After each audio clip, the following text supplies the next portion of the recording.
Sabarimala സ്വർണ്ണക്കൊള്ളയിൽ SIT സംഘം ഏറ്റവും നിർണായകമായ ഘട്ടത്തിലേക്ക് കടന്നിരിക്കുകയാണ്. അന്നത്തെ ദേവസ്വം മന്ത്രി കടകംപള്ളി സുരേന്ദ്രനെ SIT ചോദ്യം ചെയ്തിരിക്കുന്നു. അങ്ങനെ ഉന്നതരിലേക്ക് വൻ തോക്കുകളുണ്ട് എന്ന് കോടതി പറഞ്ഞിടത്തേക്ക് എത്തിയിരിക്കുകയാണ് SIT സംഘം. കടകംപള്ളിയിലേക്ക് എത്തുമ്പോൾ കാര്യങ്ങൾ ചോദിച്ചറിയുകയായിരുന്നു. അന്നത്തെ മന്ത്രി എന്ന നിലയ്ക്കുള്ള കാര്യങ്ങൾ ചോദിച്ചറിയുകയായിരുന്നു എന്നാണ് കടകംപള്ളി അല്പം മാധ്യമങ്ങളോട് പറഞ്ഞത്. ആ ചോദ്യം ചെയ്യൽ 2 മണിക്കൂർ നീണ്ടു എന്നാണ് നമുക്ക് മനസ്സിലാക്കാനാകുന്ന. അന്വേഷണ ഉദ്യോഗസ്ഥൻ ശശിധരന്റെ നേതൃത്വത്തിലുള്ള സംഘമാണ് കടകംപള്ളിയെ ചോദ്യം ചെയ്തത് എന്ന വിവരമാണ് നമുക്ക് ലഭ്യമാകുന്നത്. ദേവസ്വം ബോർഡിനെ എല്ലാം ഏൽപ്പിക്കുന്നു. ദേവസ്വം ബോർഡിന്റെ കാര്യങ്ങളിൽ നടപടിക്രമങ്ങളിൽ തനിക്ക് റോളില്ല എന്നാണ് അന്നത്തെ ദേവസ്വം മന്ത്രി പ്രതികരിച്ചിരിക്കുന്നത്. പക്ഷേ കടകംപള്ളിയിലേക്ക് എത്തുന്നത് പത്മകുമാറിന്റെ മൊഴിയുടെ അടിസ്ഥാനത്തിലാണ് എന്നുള്ളതാണ് ഏറ്റവും പ്രധാനപ്പെട്ട ചോദ്യം. വിവരം അങ്ങനെ വരുമ്പോൾ ഇതൊരു മൊഴി എന്നതിൽ നിന്നും ചോദ്യം ചെയ്യലിലേക്ക് നീങ്ങാനുള്ള സാധ്യതയുണ്ടോ? വിവരങ്ങൾ ചോദിച്ചറിഞ്ഞ ശേഷം അവിടെ എത്തിയിരിക്കുകയാണോ കടകംപള്ളിയോടുള്ള SITയുടെ ചോദ്യങ്ങൾ എന്നതും പ്രധാനമാണ്. റഹീസ് റഷീദുണ്ട്. റഹീസ്, ഇപ്പോൾ കടകംപള്ളിയുടെ മൊഴിയുടെ വിവരങ്ങൾ റിപ്പോർട്ടിന് ലഭിക്കുമ്പോൾ എല്ലാം കടകംപള്ളി നിഷേധിച്ചു എന്നാണ് അറിയാനാകുന്നത്. ദേവസ്വം ബോർഡിനെയാണ് കടകംപള്ളി പഴിചാരുന്നത്. എല്ലാ തീരുമാനങ്ങളും ബോർഡ് എടുത്തത് എന്ന് പറയുമ്പോൾ സ്വാഭാവികമായും പത്മകുമാറിലേക്ക് കടകംപള്ളി ചാരുന്നു എന്നുള്ളതാണ്.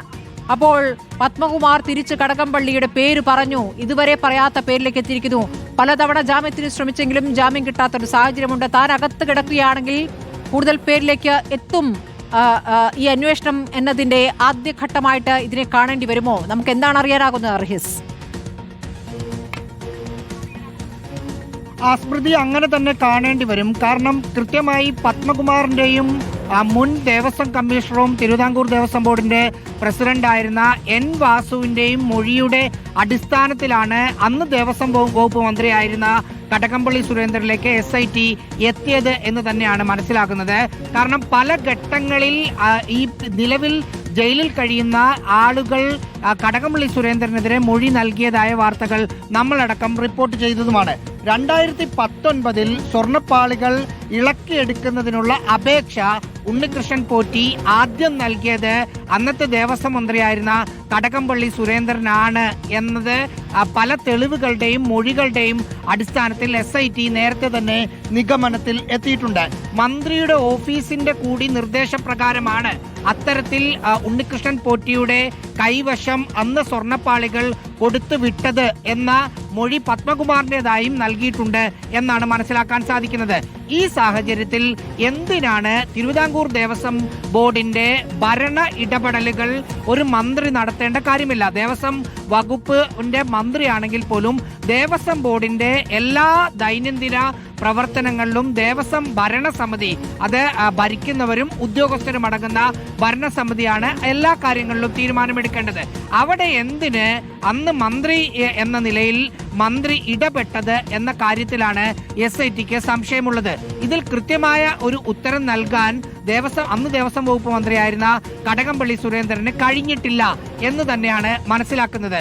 സ്വാഭാവികമായും ഇത് രാഷ്ട്രീയമായി ഉയർന്നു വരുന്ന ഒരു പ്രധാനപ്പെട്ട ചോദ്യം CPIMന് തദ്ദേശ സ്വയംഭരണ തെരഞ്ഞെടുപ്പിൽ വലിയ തിരിച്ചടി ശബരിമല ഉണ്ടാക്കിയിട്ടുണ്ട്. അതിനു പിന്നാലെ നിയമസഭാ തെരഞ്ഞെടുപ്പിലേക്ക് പോകുന്നതിന് മുമ്പ് ശബരിമല വിശദീകരിക്കാൻ പാർട്ടി ഇന്നലെയാണ് തീരുമാനിച്ചത്. വിശദീകരണത്തിന് പാർട്ടി തീരുമാനിക്കുമ്പോൾ പത്മകുമാറിന്റെ കാര്യം വിശദീകരിക്കുക എന്നതായിരുന്നു പാർട്ടിക്ക് മുമ്പിലുള്ള കടമ്പ.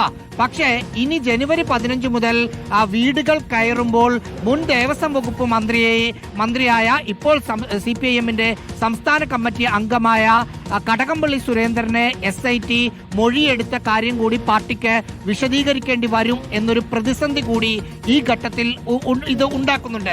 തദ്ദേശ തെരഞ്ഞെടുപ്പിന് മുമ്പ് തന്നെ ഈ മൊഴിയെടുപ്പ് നടത്താനുള്ള നീക്കം SITയുടെ ഭാഗത്ത് നിന്ന് ഉണ്ടായിട്ടുണ്ടായിരുന്നു. അത് രാഷ്ട്രീയ ഇടപെടൽ കാരണം അത് അപ്പോൾ ഉണ്ടാകാതിരുന്നത് എന്നത് പ്രതിപക്ഷത്തിന്റെ ആരോപണമാണ്. അതിൽ പ്രതിപക്ഷ നേതാവ് VD സതീശൻ 2 ഉന്നത പോലീസ് ഉദ്യോഗസ്ഥരുടെ ഇടപെടൽ കേസ് അട്ടിമറിക്കാൻ നടക്കുന്നുണ്ട് എന്ന തരത്തിൽ പറയുന്നതും നമ്മൾ കണ്ടതാണ്. ഇനി അറിയേണ്ട ഏറ്റവും നിർണായകമായ ഒരു കാര്യം നേരത്തെ സ്മൃതി പറഞ്ഞതുപോലെ മൊഴിയെടുപ്പ് എന്നത് ചോദ്യം ചെയ്യലിലേക്ക് മാറുമോ എന്നതാണ്. ഇതിൽ കടകംപള്ളി സുരേന്ദ്രൻ പറഞ്ഞ ഏതാണ്ട് 3.5 മണിക്കൂറോളം ചോദ്യം ചെയ്തു, മൊഴിയെടുത്തു എന്നാണ് നമ്മൾ മനസ്സിലാക്കുന്നത്. ആ സമയത്ത് അദ്ദേഹം പറഞ്ഞ കാര്യങ്ങൾ ഇനി ക്രോസ് ചെക്ക് ചെയ്യുകയാണ് ശശിധരന്റെ നേതൃത്വത്തിലുള്ള അന്വേഷണ സംഘത്തിന്റെ മുമ്പിലുള്ള കടമ്പ. ആ ക്രോസ് ചെക്ക് ചെയ്യുമ്പോൾ കടകംപള്ളി സുരേന്ദ്രൻ പറഞ്ഞതിന് വിപരീതമാണ് ഏതെങ്കിലും ഒരു കാര്യം എന്ന് അന്വേഷണ ഉദ്യോഗസ്ഥർക്ക് മനസ്സിലാവുകയാണെങ്കിൽ ഈ മൊഴിയെടുക്കൽ എന്നത് ചോദ്യം ചെയ്യലിലേക്ക് മാറും എന്ന കാര്യം ഉറപ്പാണ്. പാർട്ടി അത് പ്രതീക്ഷിക്കുന്നുണ്ട് എന്ന് പല പാർട്ടി നേതാക്കളോടും സംസാരിക്കുമ്പോൾ നമ്മൾ മനസ്സിലാക്കും. കാരണം പത്മകുമാറിനെതിരെ നടപടിയെടുക്കാത്തത് പ്രധാനപ്പെട്ട CPM നേതാക്കളോട് ചോദിക്കുമ്പോൾ പത്മകുമാറിന്റെ കാര്യത്തിൽ മാത്രമല്ല, ഇനി ആരെങ്കിലും ഈ തരത്തിൽ കേസിന്റെ ഭാഗമായി വരുന്നുണ്ടെങ്കിലും അവർക്കെതിരെയും കുറ്റപത്രം സമർപ്പിക്കുമ്പോൾ മാത്രം നടപടി എന്നാണ് നേതാക്കൾ ആവർത്തിച്ചു പറയുന്നത്. അതുകൊണ്ട് തന്നെ പാർട്ടി നേതാക്കൾക്ക് മുന്നിൽ കടകംപള്ളി സുരേന്ദ്രൻ ഇതിന്റെ ഭാഗമായി അന്വേഷണ പരിധിയിൽ വരും എന്ന് അവർ നേരത്തെ കരുതിയിരുന്നു എന്ന് വേണം മനസ്സിലാക്കാൻ. PS പ്രശാന്തിനെയും ചോദ്യം ചെയ്തു. കടകംപള്ളി സുരേന്ദ്രനെ ചോദ്യം ചെയ്തതിന്റെ തൊട്ട് തലേ ദിവസം ചോദ്യം ചെയ്തു എന്ന തരത്തിലാണ് അദ്ദേഹവുമായി ബന്ധപ്പെട്ട ആളുകൾ. അദ്ദേഹത്തെ നമ്മൾ നേരിട്ട് ബന്ധപ്പെടാൻ ശ്രമിച്ചെങ്കിലും കിട്ടിയിരുന്നില്ല. പക്ഷെ അദ്ദേഹവുമായി ബന്ധപ്പെട്ട ആളുകളോട് സംസാരിക്കുമ്പോൾ വെള്ളിയാഴ്ച PS പ്രശാന്തിനെ മൊഴിയെടുത്തു എന്നതാണ് നമ്മളിപ്പോൾ മനസ്സിലാക്കുന്നത്. അത് ശനിയാഴ്ച എന്നും പറയുന്നുണ്ട്. അതിലൊരു സ്ഥിരീകരണമില്ല. എന്തായാലും PS പ്രശാന്തിന്റെ മൊഴിയും കൂടി എടുത്തിട്ടുണ്ട്. ആ മൊഴിയെടുപ്പും രാഷ്ട്രീയമായി CPIMന് തിരിച്ചടിയാണ്. കാരണം CPIMന്റെ നോമിനിയായി വന്ന ഒരാളാണ് PS പ്രശാന്ത്. PS പ്രശാന്തിന്റെ കാര്യത്തിൽ ദ്വാരപാലക ശില്പത്തിന് സ്വർണം പൂശാൻ കൊടുത്ത സംഭവത്തിലാണ് PS പ്രശാന്തിന് ആരോപണ വിധേയനായി നിൽക്കുന്നത്. ഹൈക്കോടതി വരെ അദ്ദേഹത്തിനെയും ആ കഴിഞ്ഞ ഭരണസമിതിക്കുമെതിരെ രൂക്ഷമായ വിമർശനങ്ങൾ ഉന്നയിച്ചത് നമ്മൾ കണ്ടതാണ്. പ്രത്യേകിച്ച് ഹൈക്കോടതിയെ അറിയിക്കാതെ, ദേവസ്വം ബെഞ്ചിനെ അറിയിക്കാതെ ഇത് ചെന്നൈയിലേക്ക് കൊണ്ടുപോയി. PS പ്രശാന്തിന്റെ കാലത്തെ ഭരണസമിതി സംശയനിഴലിലാകുന്നതിന് ഒരു പ്രധാനപ്പെട്ട കാരണം ഈ ദ്വാരപാലക ശില്പം അന്ന് സ്വർണ്ണപ്പാളികൾ 2019 ഉണ്ണികൃഷ്ണൻ പോറ്റിയുടെ കൈവശം കൊടുത്തു വിട്ടതുപോലെ തന്നെ ദ്വാരപാലക ശില്പത്തിന്റെ പാളികൾ സ്വർണം പൂശാൻ കഴിഞ്ഞ വർഷം കൊടുത്തുവിടാൻ കഴിഞ്ഞ വർഷമല്ല 2025 ഈ വർഷം തന്നെ കൊടുത്തുവിടാനുള്ള ഒരു തീരുമാനം ആദ്യം ദേവസ്വം ഭരണസമിതി എടുത്തിരുന്നു. അത് ഉത്തരവായി ഇറങ്ങുകയും ചെയ്തിരുന്നു. പിന്നീട് അത് പോറ്റിയുടെ കൈവശം കൊടുത്തുവിടുന്നതിന് തൊട്ട് മുമ്പ് ദേവസ്വം കമ്മീഷണർ സ്ഥാനത്ത് നിന്നുള്ള ആൾ, തിരുവാഭരണ കമ്മീഷണർ സ്ഥാനത്ത് പുതിയൊരാൾ വന്നു. റജിലാൽ എന്ന ആളാണ് പിന്നീട് ദേവസ്വം തിരുവാഭരണ കമ്മീഷണറായി വന്നത്. തിരുവാഭരണ കമ്മീഷണറാണ് മുഴുവൻ ശബരിമലയിലെ ഇത്തരം വസ്തുക്കളുടെ കസ്റ്റോഡിയൻ. അദ്ദേഹം ഇത് നിയമപ്രകാരമല്ല ഒരാളുടെ കൈവശം കൊടുത്തുവിടുന്നത്, അത് ഏത് സ്പോൺസർ ആണെങ്കിലും ഇത് നിയമപ്രകാരം അല്ല എന്ന നിലപാടെടുക്കുകയും അത് ദേവസ്വം ഭരണസമിതിയെ അറിയിക്കുകയും ചെയ്തു.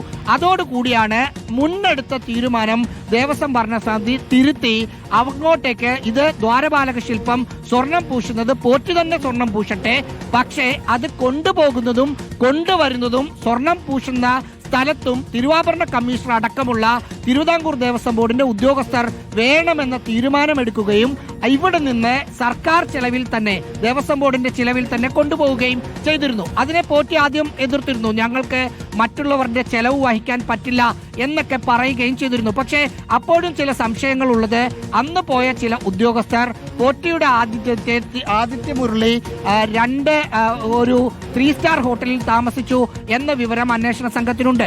അങ്ങനെയാണെങ്കിൽ അത് അങ്ങോട്ടേക്ക് പോയ ഉദ്യോഗസ്ഥർ സ്വന്തം നിലയിലാണോ അങ്ങനെ താമസിച്ചത്, അതല്ല പോറ്റിയുടെ ചിലവിൽ അവിടെ താമസിക്കാൻ അന്ന് ഭരണസമിതി തീരുമാനമെടുത്തിരുന്നോ എന്നതടക്കമുള്ള കാര്യങ്ങളിൽ ഒരു വ്യക്തത വരുത്തുന്നതിന് വേണ്ടിയാണ് ദേവസ്വം ബോർഡിന്റെ കഴിഞ്ഞ പ്രസിഡന്റായ PS പ്രശാന്തിനെ മൊഴിയെടുത്തത് എന്ന് മനസ്സിലാക്കുന്നു. അക്കാര്യത്തിലും നേരത്തെ നമ്മൾ പറഞ്ഞതുപോലെ മൊഴിയെടുപ്പ് എന്നത് ചോദ്യം ചെയ്യലിലേക്ക് മാറുമോ എന്ന കാര്യം കൂടി അറിയണം. കാരണം CPIMന്റെ മുൻപ് കോൺഗ്രസ് ആയിരുന്നു, ഇപ്പോൾ CPIMന്റെ നേതാവ് കൂടിയാണ് അദ്ദേഹം.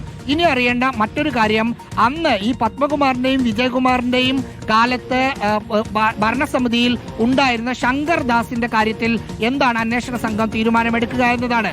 സംസ്ഥാനത്തെ മുതിർന്ന ഒരു പോലീസ് ഉദ്യോഗസ്ഥന്റെ പിതാവ് കൂടിയാണ് അദ്ദേഹം. ആരോഗ്യപരമായ കാരണങ്ങളാലാണ് അദ്ദേഹം ചോദ്യം ചെയ്യലിൽ നിന്ന് ഒഴിവായി നിൽക്കുന്നത്. CPIയുടെ പ്രതിനിധിയായിട്ടായിരുന്നു അന്ന് അദ്ദേഹം ഉണ്ടായിരുന്നത്. ആ തരത്തിൽ ഇനി ശങ്കർദാസിന്റെ കസ്റ്റഡിയും അറസ്റ്റും മറ്റും പോവുകയാണെങ്കിൽ LDF ഒന്നാകെ ഇതുവരെ ഇതിന്റെ പ്രതിസ്ഥാനത്തേക്ക് വന്നിരിക്കുന്നത് രാഷ്ട്രീയ നേതൃത്വം എന്ന് പറയുന്നത് CPM ആണ്. CPM-ഉമായി ബന്ധപ്പെട്ട് നിൽക്കുന്ന പത്മകുമാർ ആണെങ്കിലും അല്ലെങ്കിൽ പ്രശാന്തിനെയും കടകംപള്ളി സുരേന്ദ്രനെയും ചോദ്യം ചെയ്തത് വെച്ച് നോക്കുകയാണെങ്കിലും N വിജയകുമാർ ആണെങ്കിലും CPIM-ഉമായി ബന്ധപ്പെട്ട് നിൽക്കുന്ന ആളാണ്. ശങ്കർദാസിലേക്ക് പോയാൽ CPI നോമിനിയായി തിരുവിതാംകൂർ ദേവസ്വം ബോർഡിന്റെ ഭരണസമിതിയിൽ വന്ന ആളാണ്. രാഷ്ട്രീയമായ മറുപടി CPIക്ക് കൂടി അക്കാര്യത്തിൽ പറയേണ്ടി വരും എന്നതാണ് ഇനി ഏറ്റവും പ്രധാനപ്പെട്ട കാര്യം. ശരി, കടകംപള്ളിയെ ചോദ്യം ചെയ്തു എന്ന വലിയ വാർത്ത വരുമ്പോൾ കടകംപള്ളി പറഞ്ഞിരിക്കുന്നത് എല്ലാം ദേവസ്വം ബോർഡ് എടുത്ത തീരുമാനം, തനിക്കിതിലൊരു റോളുമില്ല എന്നുള്ളതാണ്.